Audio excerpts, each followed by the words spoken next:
The pregnant waitress fainted on the stairway steps when a Mafia boss saw her belly. He whispered. Sienna Walsh's world tilted sideways on those restaurant stairs. 8 months pregnant, with bruises painting her face like a horror story. Exhaustion pulling her down into darkness while her hands still gripped the tray she couldn't afford to drop. Alessandro Kane watched it happen in slow motion. This broken young woman trying to stay standing when everything inside her was screaming to collapse. And in that frozen moment, before she fell, he saw something that hit him harder than any bullet ever had, the kind of strength that comes from having absolutely no choice but to survive. Before we dive into this story, smash that subscribe button, hit that like, and drop a comment right now, because what this Mafia boss does for a pregnant waitress will restore your faith in humanity and prove that real men protect, they don't destroy. Sienna had been awake for 19 hours straight, her body running on fumes and fear and the desperate knowledge that stopping meant losing everything. The morning shift at the diner started at 5, serving coffee to truckers and construction workers who left decent tips when they remembered, her swollen feet screaming in shoes that no longer fit properly because pregnancy had changed everything about her body. Then the afternoon at this upscale Italian place where the customers looked through her like she was invisible, where her manager kept threatening to fire her because pregnant waitresses made people uncomfortable, where every step up and down these marble stairs felt like climbing mountains with weights strapped to her ankles. Tyler had been worse than usual that morning. Higher than she'd seen him in weeks, his eyes red and wild when she'd asked him about finding work before the baby came. He'd backhanded her so fast she didn't see it coming, sent her sprawling against the kitchen counter, her hand instinctively protecting her belly while blood filled her mouth from her split lip. "You think you're better than me," he'd screamed, standing over her with his fist raised again. "You think because you work you're special, you're nothing without me. Remember that." Sienna had remembered, had covered the fresh bruises with makeup that didn't quite hide the damage, had gone to work because missing a shift meant not eating, meant not making rent, meant bringing a baby into even worse circumstances than already existed. The restaurant was busy tonight. Every table full, kitchen shouting orders, her manager glaring every time she moved too slowly or winced from the pain radiating through her lower back. Alessandro Kane's reservation had sent the entire staff into panic mode. Everyone knew his name, knew his reputation, knew that serving him meant perfection or consequences. Sienna drew the short straw, got assigned to the private dining room upstairs where Kane and his associates would conduct whatever business made grown men nervous. She climbed those stairs 3 times already, carrying water glasses and bread baskets and menus, each trip harder than the last, her vision blurring at the edges from exhaustion and pain, and the baby pressing against her lungs, making it hard to breathe. Alessandro noticed her immediately when he arrived. Impossible not to see the pregnant waitress with badly hidden bruises struggling up marble stairs like each step might be her last. He'd seen a lot in 40 years of living in the shadows, had witnessed every kind of violence and cruelty humans could inflict on each other, but something about this young woman's determination cut through his usual detachment. She was maybe 23, too young to look so defeated, her belly swollen with life, while her face carried the marks of someone trying to kill her spirit one blow at a time. The way she held herself told Alessandro everything. Shoulders hunched to make herself smaller, eyes downcast to avoid attention, moving through the world like she was apologizing for existing.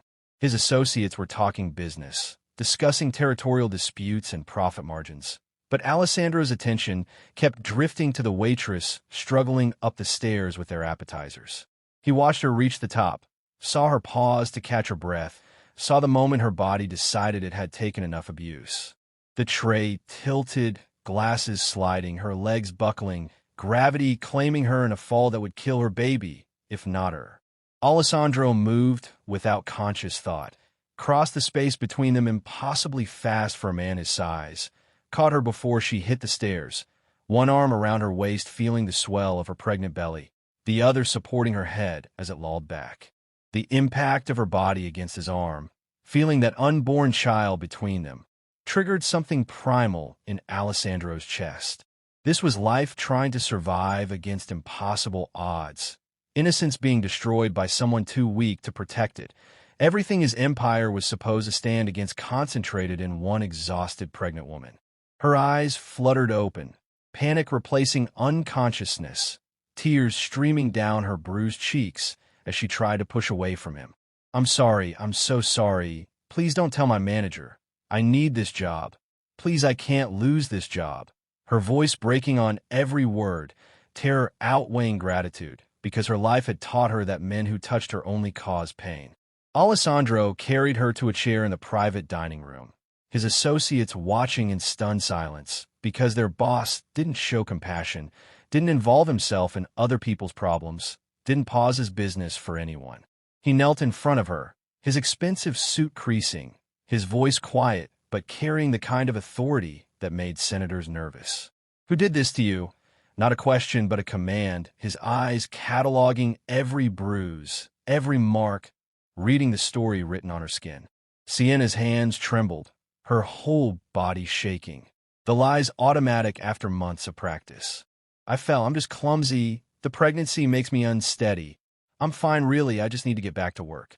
Alessandro's jaw tightened, rage building in his chest, not at her, but at whoever had taught her that lying about abuse was safer than telling the truth. Don't insult my intelligence, he said, his voice still quiet but edged with steel. Someone put their hands on you. Someone hit you while you're carrying their child, and you're working yourself to death to survive while they do nothing. The accuracy of his assessment broke something in Sienna, the walls she'd built to keep functioning crumbling under the weight of someone actually seeing her. She started crying, really crying, the kind of tears that came from a place so deep she'd forgotten it existed, and the words spilled out like poison she'd been holding too long. His name is Tyler. We've been together since high school. He used to be different, used to be sweet, but when I got pregnant, everything changed. Sienna's voice was hollow, reciting facts that had become her nightmare reality. He doesn't work, just does drugs with his friends, plays video games all day. I pay for everything, rent, food, utilities, everything. The hitting started 6 months ago when I asked him to help. When I said the baby needed things, he said I was nagging, said I was ungrateful, said I should be happy he stays with me at all. Alessandro listened without interrupting, his face a mask of control, but his hands clenched into fists, knuckles white with the effort of not immediately finding this Tyler and ending him. I worked 3 jobs, Sienna continued, not looking at Alessandro because shame made eye contact impossible. Morning shift at the diner, afternoon here, night stocking shelves at the supermarket. I sleep maybe 3 hours. I can't remember the last time I ate a real meal, but I have to keep going because the baby's coming in a month and I have nothing saved, nothing ready, nothing but this. She gestured at herself, at the uniform that barely fit over her belly, at the life that had become a prison with no escape. Alessandro felt something shift in his chest. The part of him that had built an empire on protecting territory and controlling power suddenly focused entirely on this one broken woman carrying life against impossible odds. He stood, pulled out his wallet, extracted a business card and more cash than Sienna made in a month, set both on the table in front of her. You're done working tonight, he said, his tone leaving no room for argument. This covers your lost wages and enough to take care of yourself. Actually take care of yourself. Eat something, rest, stop killing yourself for someone who doesn't deserve you. Sienna stared at the money like it might disappear if she blinked, her hands hovering over it, but afraid to touch, afraid this was a dream or a trap or something too good to be real. I can't accept this, she whispered. I don't even know you. I can't just take your money. Alessandro's expression softened slightly, the dangerous edge in his eyes giving way to something almost gentle. My name is Alessandro Kane, he said, watching recognition and fear flash across her face. I own this restaurant and 40 others. I own half the commercial property in this city. I also own the building where you live, Unit 2B, Tyler Morgan. Sienna's blood ran cold hearing her boyfriend's name in Alessandro's mouth, understanding now that this man wasn't just offering help. He was stating facts that proved he could destroy or protect her with equal ease. You're going to go home, pack your things, and leave him tonight, Alessandro continued, his voice absolute certainty, no negotiation in his tone. I can't, Sienna's voice broke. I have nowhere to go, No family, no friends, no money for deposits or first month's rent. I'm trapped. Alessandro wrote an address on the back of his business card with a pen that probably cost more than her weekly wages. This is a property I own, 2-bedroom apartment, furnished, safe neighborhood with good schools. It's yours. Keys will be waiting at the front desk. Move in tonight. Sienna's hands shook holding the card, her mind unable to process what was happening. Why a stranger? Why this stranger? Why now when she'd given up hope that anyone would ever help her? Why would you do this? She asked, searching his face for the catch, for the expectation, for the price she'd have to pay. What do you want from me? Alessandro stood, his associates rising with him, the meeting clearly over despite business being unfinished. I want you and your baby to be safe, he said simply. That's all. No strings, no expectations, just safety. He started toward the door, his presence filling the space even as he moved away, then stopped and turned back. If he touches you again, Alessandro's voice dropped to something cold and final. If he even looks at you wrong, you call the number on that card. The next time I see Tyler Morgan, the conversation won't be pleasant. Alessandro left, his associates following in stunned silence. The private dining room suddenly feeling empty despite Sienna still sitting there surrounded by broken glass and impossible hope. She looked at the card in her hand, at the address that might be salvation or might be another trap, at the cash that could change everything or nothing depending on what she chose next. Her baby kicked hard against her ribs, a reminder that this wasn't just about her anymore, that she was responsible for more than her own survival.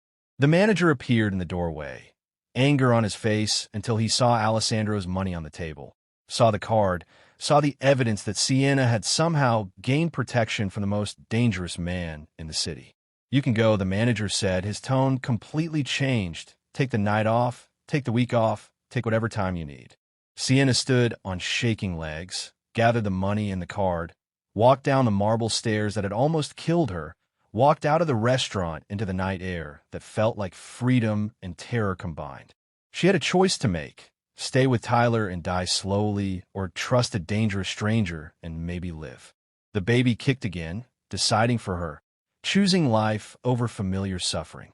Sienna hailed a taxi using Alessandro's money, gave the driver her current address, made the decision that would change everything.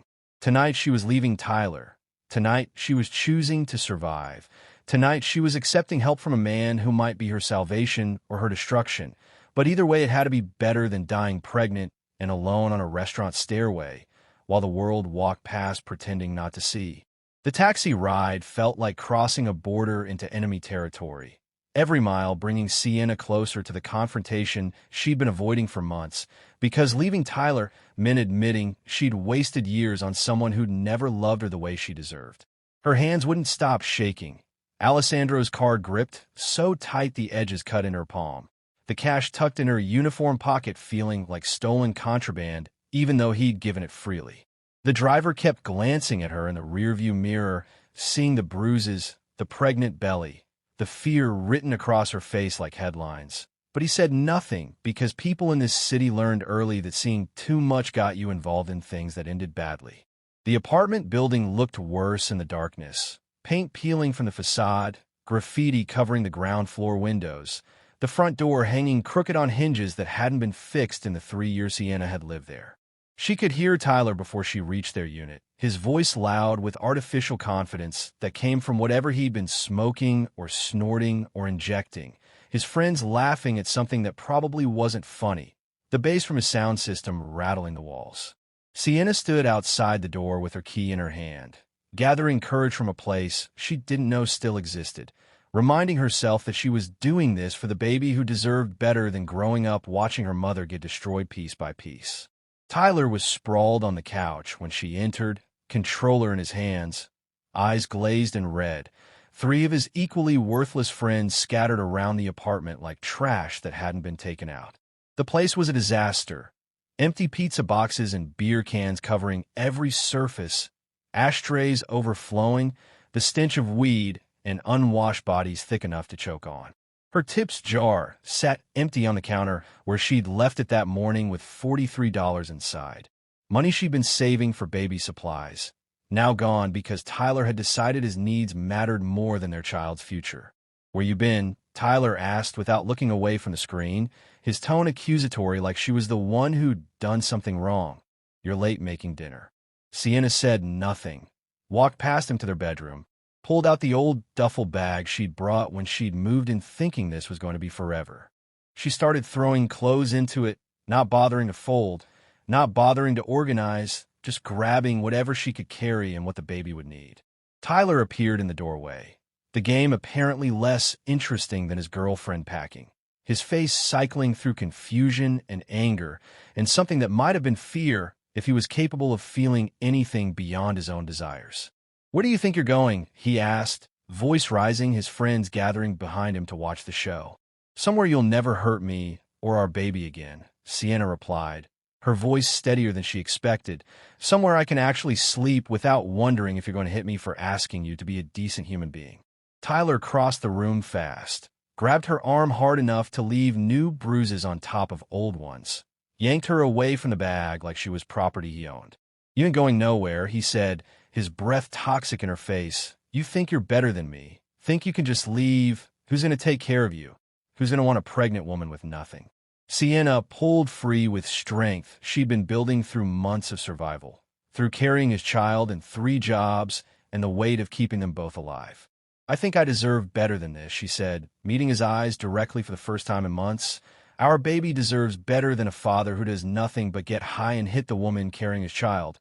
I'm done, Tyler, done pretending this is love, done making excuses for you, done dying so you can keep being worthless." Tyler's hand raised to strike her, the automatic response to any challenge to his authority, but Sienna held up Alessandro's card, the name printed in elegant script visible even in the dim light. "Touch me, and I make one phone call," she said, her voice cold and final. "You know the Kane name? Tyler, everyone on the streets knows what it means. He saw what you did to me. He offered help. I'm taking it." The color drained from Tyler's face like someone had opened a valve, his raised hand dropping to his side, his whole body language shifting from aggressive to terrified in the space of a heartbeat. Everyone in the city knew Alessandro Kane's reputation, knew that crossing him meant disappearing in ways that made your family stop asking questions, knew that his protection was absolute and his revenge was permanent.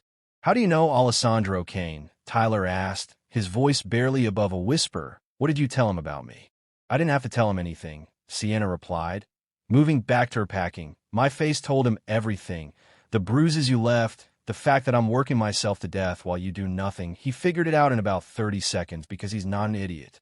Tyler backed away, his friends edging toward the door because being in this apartment suddenly felt dangerous. Association with Tyler, now, carrying potential consequences they weren't willing to risk. "Baby, wait." Tyler's voice changed to pleading, the same tone he used every time after he hit her. "I'm sorry, I'll change, I'll get a job, I'll stop using, just don't leave. Please don't leave." "It's too late," Sienna said, zipping the bag closed. "I've heard these promises 100 times. You don't change, Tyler. You just get worse. I'm not doing this anymore. I'm not letting our daughter grow up thinking this is what love looks like." She pushed past him, past his friends who pressed against the walls to let her through, walked out of the apartment with her head high despite her legs shaking, despite fear screaming at her to stay with the familiar hell rather than risk the unknown. Tyler followed her to the door, but didn't come further, watching her walk away, his voice calling after her with threats that sounded hollow now that she had Kane's protection. "You'll regret this. You'll come crawling back. You can't survive without me." Sienna didn't respond, didn't look back, just kept walking toward the taxi she'd asked to wait, toward the address written on Alessandro's card, toward a future that terrified and excited her in equal measure. The building when she arrived was everything her current place wasn't, clean and safe and maintained by people who cared, a doorman actually standing at the entrance who smiled when she approached. "Ms. Walsh," he said, using her name like he'd been expecting her. "Mr. Kane informed us you'd be arriving tonight. Welcome home." The words "welcome home" hit Sienna like a physical force, tears streaming down her face, because nobody had said those words to her in longer than she could remember, because home had been a concept that died when Tyler's love turned to violence. The doorman handed her keys and helped carry her single bag to the elevator, chatting pleasantly about the building's amenities, the security measures, the neighborhood schools and parks, treating her like a valued resident rather than a charity case. The apartment, when she opened the door, was beyond anything Sienna had imagined. Spacious and bright, and furnished with taste that spoke of money spent carefully rather than flashily. 2 bedrooms, just like Alessandro promised. The master with a real bed, not a mattress on the floor. The second already set up as a nursery that made Sienna's breath catch in her throat. Crib, changing table, rocking chair, dresser full of baby clothes in neutral colors. Everything a newborn could possibly need arranged perfectly in waiting. Sienna walked through the apartment like she was in a dream, touching furniture to make sure it was real, opening cabinets to find them stocked with food, opening the refrigerator to find it full of groceries that actually had nutritional value. On the kitchen counter sat a note in masculine handwriting, simple and direct like the man who'd written it. "You're safe now. Focus on your baby. Everything else is handled," signed with just his initials AK. Beside the note was an envelope. Sienna opened it to find enough cash to cover months of expenses, enough to stop working and actually rest before the baby came, enough to prove that Alessandro's help wasn't a one-time gesture, but a genuine commitment to her survival. She collapsed on the couch, real furniture that didn't smell like weed and failure, and cried for an hour straight, releasing months of tension and fear and hopelessness that she'd been holding inside because breaking down meant admitting defeat. But these weren't tears of defeat. They were tears of relief, of gratitude, of beginning to believe that maybe she deserved better than what Tyler had convinced her she was worth. Her baby kicked, responding to her mother's emotional release, reminding Sienna that she wasn't alone, that every choice from here forward affected 2 lives, not just one.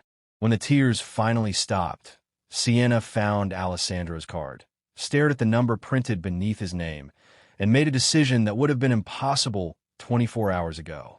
She dialed, the phone ringing twice before his voice answered, deep and steady and somehow comforting despite belonging to a man she barely knew.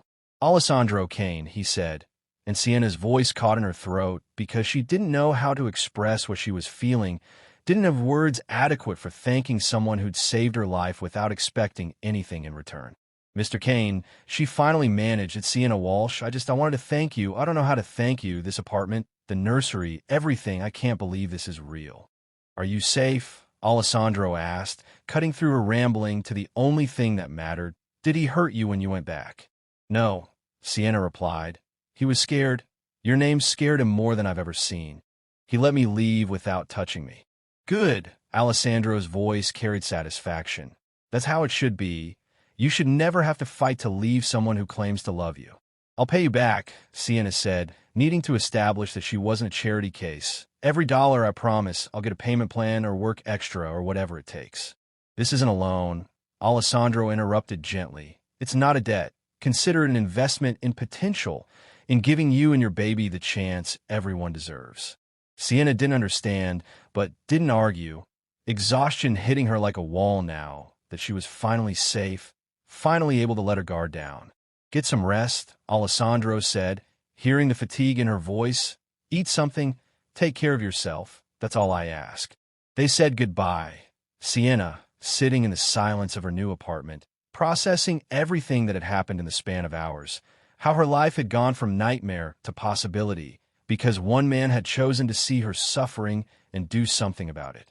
She ordered food, real food from a restaurant that delivered, ate more in one sitting than she'd eaten in days, then took a shower in a bathroom that was clean and had hot water that didn't run out after 5 minutes. That night, Sienna slept in a real bed for the first time in months, surrounded by safety she'd forgotten existed, her hand resting on her belly where their daughter moved gently, like she could feel the change in circumstances. 3 weeks passed in a blur of rest and recovery. Sienna finally able to take care of herself properly, to sleep when she was tired, to eat when she was hungry, to exist without constant fear. Alessandro sent a doctor to check on her regularly, an older woman who was kind and thorough and never asked uncomfortable questions about the fading bruises. The doctor assured Sienna that despite everything, the baby was healthy, thriving even, strong like her mother. Tyler called constantly at first, his number lighting up her phone with calls she didn't answer, voicemails that cycled through anger and pleading and threats that meant nothing now. Sienna blocked him, changed her number, cut the last tie to a life that had almost killed her.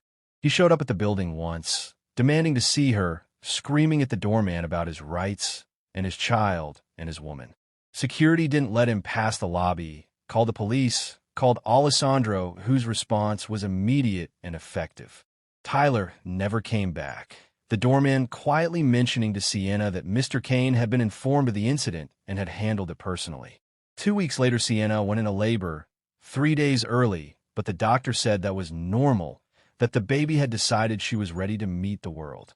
Sienna was alone in the apartment when the contractions started, panic setting in because she had no family, no friends, nobody to call except the one person who'd shown her kindness.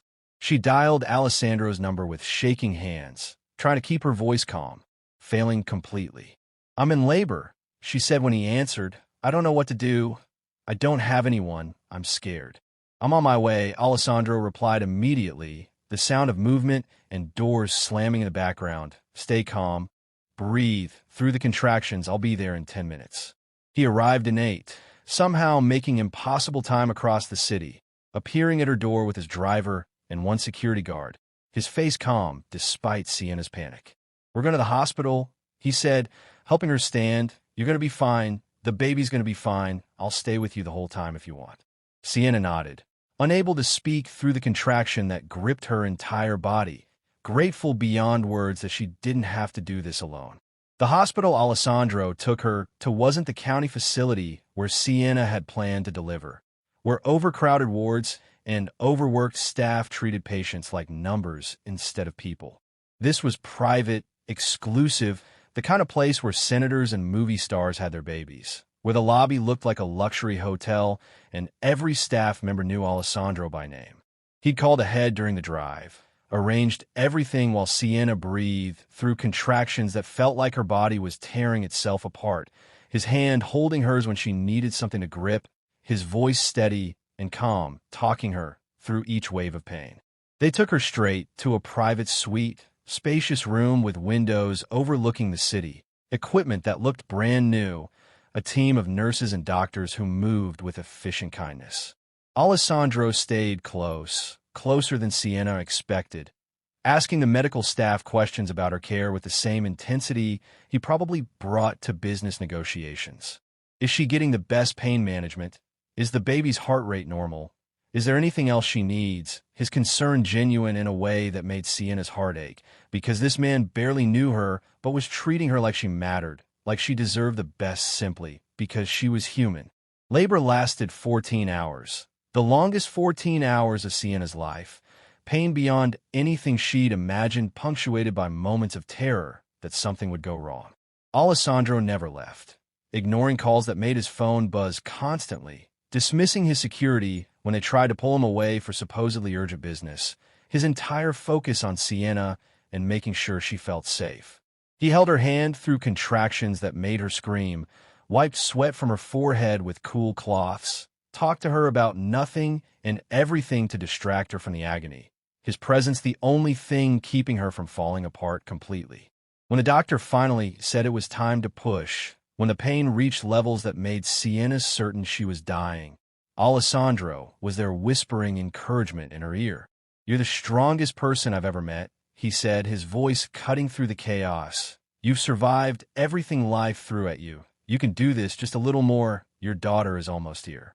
Sienna pushed with everything she had left, her body doing things she didn't know were possible, pain and pressure and the overwhelming need to meet this baby she'd been carrying through hell. Then suddenly crying filled the room. Not her crying, but new crying, her daughter's first breath announcing her arrival into the world.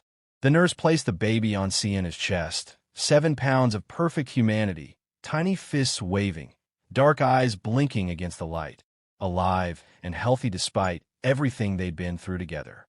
Sienna couldn't stop crying, couldn't stop staring at this miracle. This life she'd protected through Tyler's abuse and endless work shifts and nights of wondering if she was strong enough to keep going. "You did it," Alessandro said quietly, standing beside the bed looking at the baby with an expression Sienna had never seen on his face, something soft and wondering and almost vulnerable. She's perfect, absolutely perfect. The nurses cleaned the baby, did their checks, wrapped her in hospital blankets, and a pink hat that made her look impossibly small. Sienna held her daughter, overwhelmed with love, so fierce, it was almost frightening. This instant connection to another human being that eclipsed everything else in her life. "We gonna name her?" Alessandro asked, pulling a chair close to the bed, sitting down like he planned to stay. "Isabella," Sienna replied. The name she'd chosen months ago, it means God's promise. And she's the promise that something good can come from all the bad, that survival is worth fighting for. "Isabella," Alessandro repeated, testing the name, his voice gentle in a way that made Sienna see him completely differently. "It's beautiful. She's beautiful. You should be very proud." The nurse asked if anyone wanted to hold the baby. Alessandro started to decline, but Sienna surprised herself by saying yes, by trusting this dangerous man with the most precious thing in her world. He took Isabella carefully, supporting her head with practiced ease that suggested this wasn't his first time holding a newborn, his large hands gentle despite being capable of such violence. The sight of Alessandro Kane, the city's most feared criminal, holding her tiny daughter with such tenderness made something shift in Sienna's chest, made her see past his reputation to the man underneath.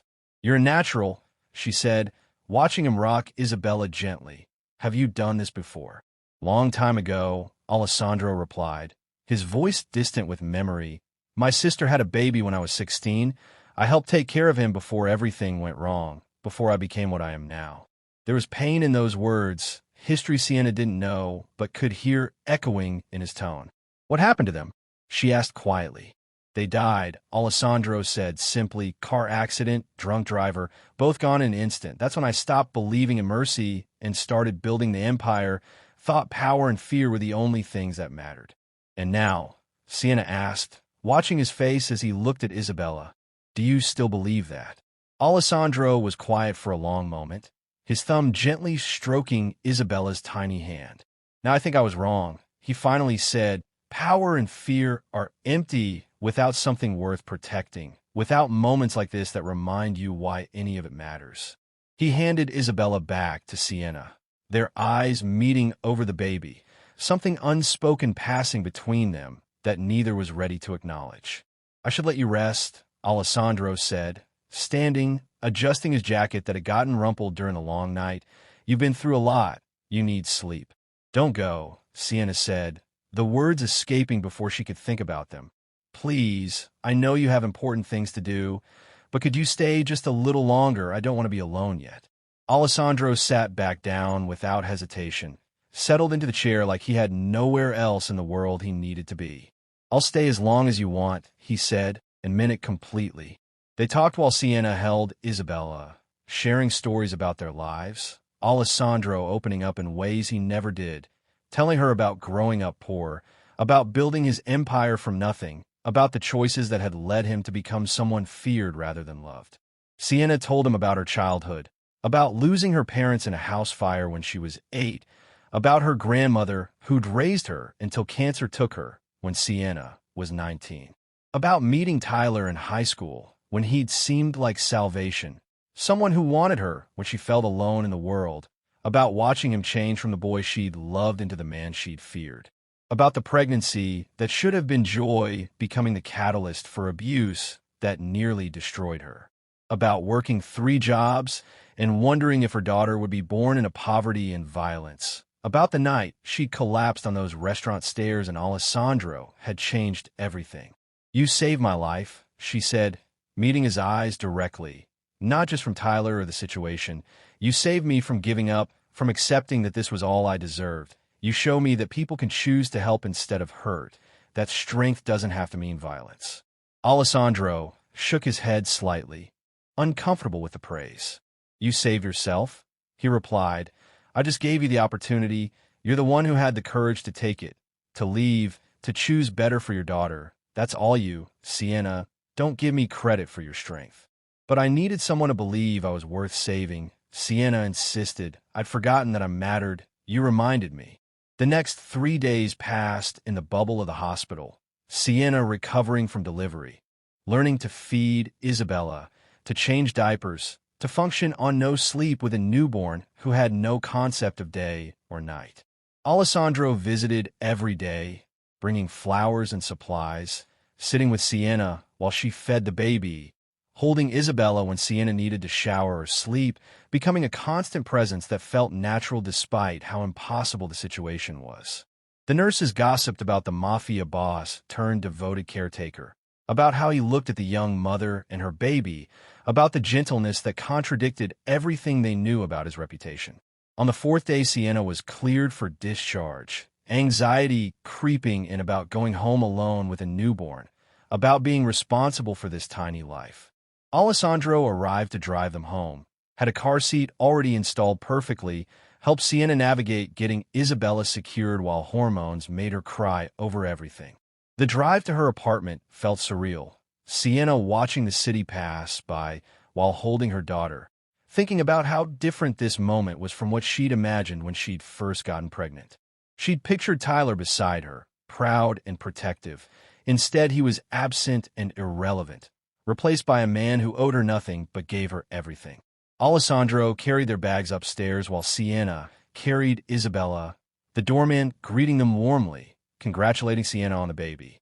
Inside the apartment, Sienna found more changes: a baby monitor system installed, a glider chair in the nursery she hadn't bought, supplies stocked beyond what she could have afforded. "You didn't have to do all this," she said, turning to Alessandro, who was setting her bag in the bedroom. "You've already done so much." "I wanted to," Alessandro replied, coming back to where she stood holding Isabella. "I wanted you to have everything you need, wanted to make this easier however I could." Sienna felt tears threatening again, the hormonal crash after birth making every emotion overwhelming. "Why are you doing this?" she asked, needing to understand. "Why do you care so much about us? We're nothing to you. You could walk away right now and never think about us again." Alessandro stepped closer, his hand reaching out to gently touch Isabella's head, the baby sleeping peacefully through the conversation. "You're not nothing," he said quietly. "You're a woman who survived hell and came out stronger, a mother who put her child first even when it cost her everything. You're someone who reminds me that not everything in this world is corrupt and broken, that innocence still exists and deserves protection."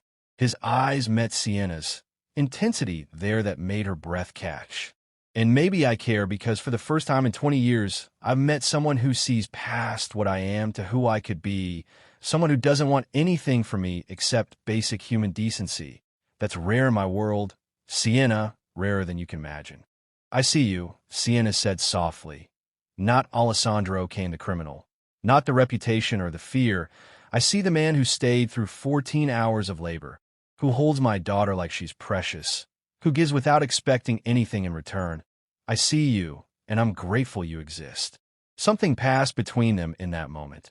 Acknowledgement of feelings neither was ready to name, attraction complicated by circumstances and history, and the newborn sleeping in Sienna's arms. Alessandro cleared his throat, stepped back, professional distance reasserting itself. "I should go," he said, "let you rest, settle in with Isabella, but if you need anything, anytime day or night, you call me." "I will," Sienna promised. Watching him move toward the door, "Alessandro," she called as he reached for the handle. He turned back, eyebrows raised. "Thank you for everything, for being the kind of man I didn't know still existed." Alessandro smiled, genuine and warm, transforming his usually severe face. "Thank you for letting me help," he said, "for trusting me when you had no reason to. Get some rest. Sienna, being a new mother is the hardest job in the world." He left, the apartment feeling emptier without his presence. Sienna looking down at Isabella, who was starting to wake, little face scrunching up in preparation for crying. "Okay, baby girl," she whispered. "It's just you and me now. We're going to figure this out together." The first weeks of motherhood were exactly as hard as everyone had warned. Sleepless nights and endless feedings. Learning Isabella's different cries, figuring out what worked and what didn't through exhausted trial and error. But Sienna had never been happier, never felt more purpose. This tiny human, depending on her, completely gave meaning to everything she'd survived. Alessandro called daily to check on them, sometimes visiting to bring supplies, or just to hold Isabella while Sienna showered or napped or did laundry. His presence became part of their routine, expected and welcomed. The dangerous mafia boss transformed into something gentler around the baby. Sienna found herself looking forward to his visits, to the way his face softened when he looked at Isabella, to their conversations that ranged from meaningless small talk to deep discussions about life and choices and redemption. 6 months passed in a blur of milestones. Isabella's first smile, her first laugh, learning to roll over and sit up and interact with the world, Sienna documenting everything with photos and videos, building memories of joy that replaced the darkness of her past. Alessandro was there for all of it, invested in Isabella's development in ways that went beyond obligation or charity. He was building something Sienna recognized, attachment and love, and the kind of bond that came from showing up consistently, from being present and engaged and genuinely interested. They were becoming a family without ever discussing it. 3 people connected by circumstance becoming connected by choice and affection. Sienna's feelings for Alessandro deepened with each passing day, gratitude evolving into something more complicated, more intense. But she held back from saying anything because she couldn't imagine he felt the same way, couldn't believe a man like him would want someone like her. Then came the Friday evening that changed everything. 6 months after Isabella's birth, Alessandro arriving for his usual visit, carrying flowers like he did every week. But tonight was different. Tension in his shoulders, nervousness in his eyes that Sienna had never seen before. "Is everything okay?" she asked, taking the flowers. "You seem off." "I'm fine," Alessandro replied, watching Isabella play on her mat. "Actually, I wanted to talk to you about something."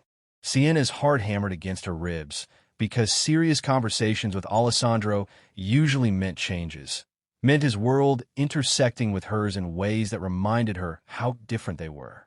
"Sit down," she said, gesturing to the couch. "Whatever it is, just tell me." Alessandro sat, looked at Isabella playing happily, looked at Sienna with an intensity that made her skin flush, took a breath like he was preparing for battle. "I want to take you to dinner," he said, his voice steady, but his hands betraying nervousness. "Not as your landlord or your friend or the person who helped you, as a man interested in a woman. A real date. Just us." Sienna's mind went blank, every thought scattering like startled birds, because this was impossible. This was Alessandro Kane asking her on a date. This was everything she'd wanted but been too scared to imagine. "I have Isabella," she managed, the excuse automatic even though she wanted to say yes. "I can't just leave her. I've never left her with anyone." "I've arranged a nanny for the evening," Alessandro said, already 3 steps ahead like he always was. "Former pediatric nurse, fully vetted, references checked. She'll stay here, so Isabella's in familiar surroundings. You can call every 10 minutes if you need to, but Sienna, I need to know if you want this, if you see me as something more than the man who helped you when you needed it." "Do you really have to ask?" Sienna replied, her voice barely above a whisper. "I think about you constantly, wonder if you feel what I feel, but I convinced myself it was impossible, that you were just being kind, that someone like you couldn't want someone like me."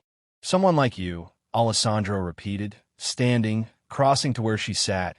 "You mean a woman who survived abuse and poverty and still managed to be the best mother I've ever seen. A woman who's smart and strong and beautiful inside and out. Sienna, you're extraordinary. I'm the one who doesn't deserve you. I'm the one whose past is covered in blood and choices I can't take back." "Your past doesn't define you," Sienna said, standing to face him. "I've seen who you are now, how you treat me and Isabella, how you show up and care and protect without expecting anything in return. That's the man I know. That's the man I'm falling for." The words hung between them. Admission finally spoken, feelings acknowledged after months of dancing around the truth. Alessandro's hand reached up, cupped her face gently, his thumb tracing her cheek with reverence that made Sienna's breath catch. "I won't rush you," he said quietly. "We move at your pace always. I know Tyler destroyed your ability to trust. I'll spend however long it takes rebuilding that trust, proving that not all men hurt the women they claim to care about." "Kiss me," Sienna whispered, tired of waiting, tired of being cautious, wanting to feel alive in ways she'd forgotten were possible. Alessandro kissed her softly, gently, nothing like Tyler's aggressive demands. This was asking, not taking, giving, not consuming, respect and desire mixing perfectly. Sienna melted into him, her hands gripping his shirt, kissing him back with months of suppressed feelings pouring out. When they finally broke apart, both were breathing hard, foreheads pressed together, hearts racing in synchronized rhythm. That was, Sienna started, unable to finish because words fell inadequate. Perfect, Alessandro finished for her, absolutely perfect. So, is that a yes to dinner? Yes, Sienna laughed, feeling lighter than she had in years. Yes to dinner, yes to whatever this is between us, yes to finding out where this goes. The date happened 3 days later, the nanny arriving promptly, Isabella taking to her immediately, Sienna changing outfits 5 times before settling on a simple dress that made her feel beautiful. Alessandro picked her up looking devastating in a suit that probably cost more than her first car, took her to a rooftop restaurant he'd rented entirely so they could have privacy, where city lights spread below them like fallen stars and the food was art on plates. They talked for hours, really talked, sharing dreams and fears, and the kind of intimate details people reveal when they're building something real. Sienna admitted she was terrified of relationships after Tyler, scared that loving someone again meant giving them power to destroy her. Alessandro confessed that he'd spent 20 years building walls around his heart, convinced that caring about people was weakness that got you killed, that Sienna and Isabella had demolished those walls without even trying. "I'm not a good man by most standards," Alessandro said over dessert, his eyes serious. "I've done things I can't undo, hurt people, made choices that haunt me. But you make me want to be better. You and Isabella make me believe redemption is possible."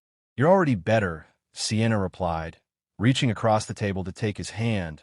"The man who saved me, who stayed through labor, who shows up for a baby that isn't his, that man is good. That man deserves love and happiness as much as anyone." The kiss that followed was deeper than the first, promise and passion mixing. Both understanding this was the beginning of something that would change their lives forever. They dated seriously after that night, Alessandro patient with Sienna's healing process, never pushing, always respectful, proving through consistent actions that he was nothing like Tyler. Isabella adored him, lighting up when he arrived, reaching for him with chubby baby hands, calling him Dada around her first birthday because she didn't know any other father. The word made Alessandro cry the first time, actual tears streaming down the face of the city's most feared criminal, holding a toddler who'd claimed him as family without understanding the significance. Sienna watched them together and felt her heart expand, felt the family they were building become more real every day. Alessandro introduced Sienna to his legitimate business operations, discovered she had brilliant instincts about people and operations, started valuing her opinion, making her a genuine partner, not just in his personal life, but professionally. 8 months into their relationship, Alessandro suggested they move in together, bigger house in a safe neighborhood where Isabella could grow up without fear. Sienna agreed, watching Alessandro interact with movers, organizing their combined belongings, creating a home that felt like sanctuary. They were happy, genuinely and completely happy, building the kind of life Sienna had stopped believing existed. Then Tyler resurfaced like a ghost from a nightmare she thought she'd escaped, showing up at the park where Sienna was pushing Isabella on the swings, looking worse than when she'd left him, more desperate and dangerous and angry. "That's my daughter," Tyler said, his voice carrying across the playground, making other parents look up with concern. Sienna's blood turned to ice, her body positioning itself between Tyler and Isabella instinctively. "You have no rights," she said, her voice steady despite terror flooding her system. "You gave those up when you hit me pregnant, when you chose drugs over your family." Tyler moved closer, other parents gathering their children, sensing danger the way humans instinctively recognize predators. "I'm her father. Blood make her mine. You can't keep her from me just because you're shacking up with some rich criminal." "Alessandro is more father to her than you'll ever be," Sienna replied, lifting Isabella from the swing, holding her close. He's been there since she was born. You've never even met her. You're a stranger who happens to share DNA. Tyler grabbed Sienna's arm. Not hitting, but intimidating, anger radiating from him like heat. You're gonna regret leaving me, he hissed. Gonna regret thinking you're better. I know people. I know where you live. I can make your life hell. Alessandro's security appeared before Sienna could respond. Two men materializing from nowhere, positioning themselves between Tyler and Sienna with the kind of presence that made Tyler back up instinctively. You need to leave, one said quietly. Mr. Kane has been notified. I suggest you're gone before he arrives. Tyler's face went pale, fear replacing bravado, but he spat threats over his shoulder as security escorted him away. This ain't over. You'll see I got rights. Sienna's hands shook holding Isabella, adrenaline crashing through her system. The security calling Alessandro immediately.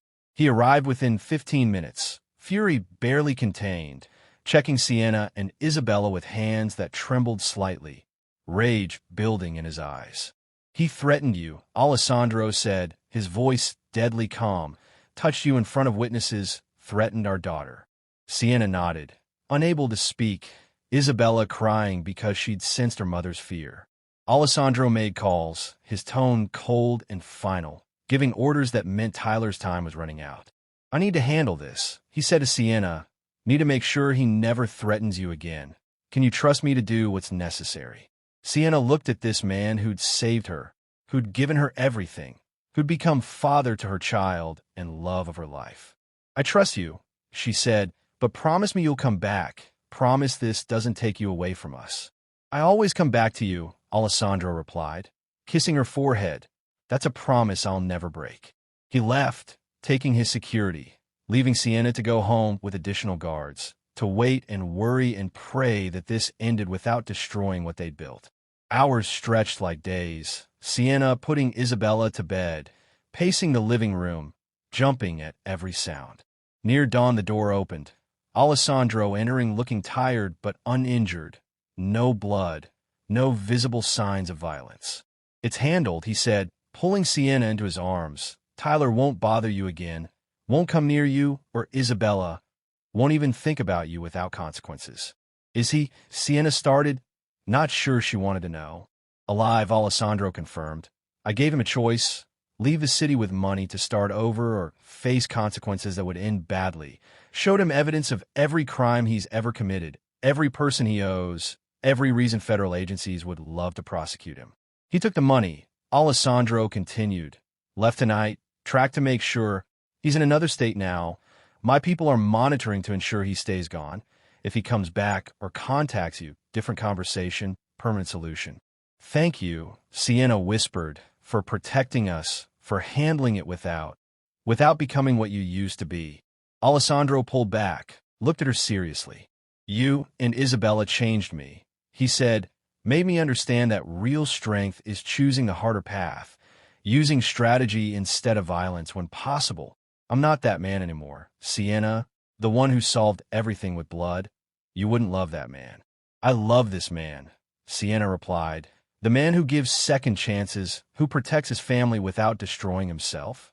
I love you, Alessandro, completely and forever. I love you too, Alessandro said, and the words felt like vows, like promises neither would ever break. 3 months later, Alessandro proposed, simple, elegant ring, question asked in their home with Isabella present, because she was part of this commitment. Sienna said yes through happy tears, yes to marriage, yes to forever, yes to the family they'd built from broken pieces. The wedding was small and intimate, just close friends and Alessandro's trusted people. Sienna in white dress, Isabella as flower girl, Alessandro looking at his bride like she was his entire world. They built their future together. Alessandro transitioning his empire to fully legitimate operations, focusing on real estate and restaurants, businesses that didn't require violence or fear. Sienna completed her business degree online, became genuine partner in their ventures, her instincts and intelligence invaluable. Isabella grew up knowing only love and security, calling Alessandro Papa, never questioning that he was her father in every way that mattered. Gabriel was born 2 years after the wedding. Alessandro's biological son, who looked exactly like him, followed 3 years later by Sophia, who had Siena's gentle nature. 5 years into their marriage, they encountered Tyler one final time. Random meeting at a shopping mall. Tyler clean and sober and completely changed. He approached carefully, hands visible, non-threatening. "Sienna, I don't want trouble," he said. Alessandro immediately positioning himself protectively. "I just wanted to apologize for everything. You deserve better. Isabella deserved better." "Thank you," Sienna replied, meaning it. "I hope you found peace." "I'm trying," Tyler said. "Got a daughter with someone else now. Trying to be the father I should have been. Seeing you with your family. Seeing what I could have had if I'd been better. It haunts me." Alessandro studied him. Recognized genuine remorse. "Then keep being better," he said. "Learn from mistakes. Be what your daughter needs." Tyler nodded, walked away without looking back. Sienna watching him go, feeling nothing but gratitude that she'd escaped. Years continued passing in contentment and joy. 3 children growing in love and security. Alessandro's past fading into distant memory as his present became everything. He still remembered that night at the restaurant, watching a pregnant waitress collapse, making split-second decision to help, best choice of his entire life. Sienna remembered too, how close she'd come to giving up, how one act of kindness had saved her life in every way possible. Evening fell on their anniversary. Children finally asleep after energetic day. Alessandro and Sienna on the couch together, her head on his shoulder, his arm around her waist, comfortable silence of people who'd built something real. "Do you ever regret it?" Sienna asked. "Helping me that night, taking on my problems, changing your entire life." Alessandro pulled her closer, kissed her temple. "Best investment I ever made," he replied. "Gave me everything that matters. Gave me you and our family. Gave me purpose beyond power and fear. Gave me redemption I didn't know I needed. I was dying before you found me," Sienna said quietly, "not just physically, but in every way that matters. You gave me life, showed me I deserved better, loved me when I couldn't love myself. We saved each other," Alessandro said.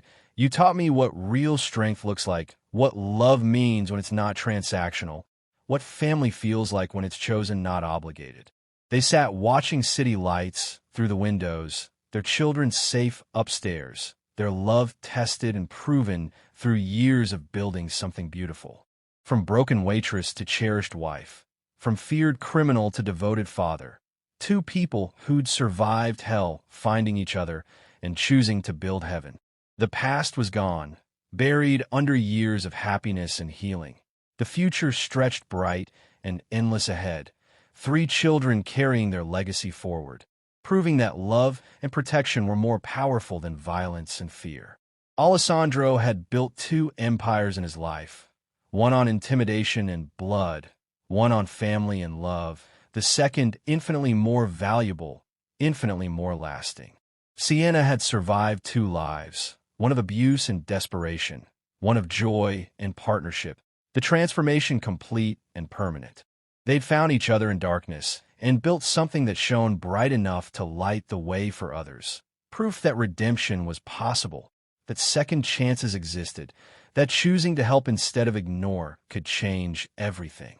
The city below them continued its endless motion, millions of lives intersecting and diverging. But in this home, in this moment, 2 people who'd been strangers connected by compassion held each other and knew they'd found something rare and precious, something worth every sacrifice, every risk, every choice that had led them here, together, forever, family.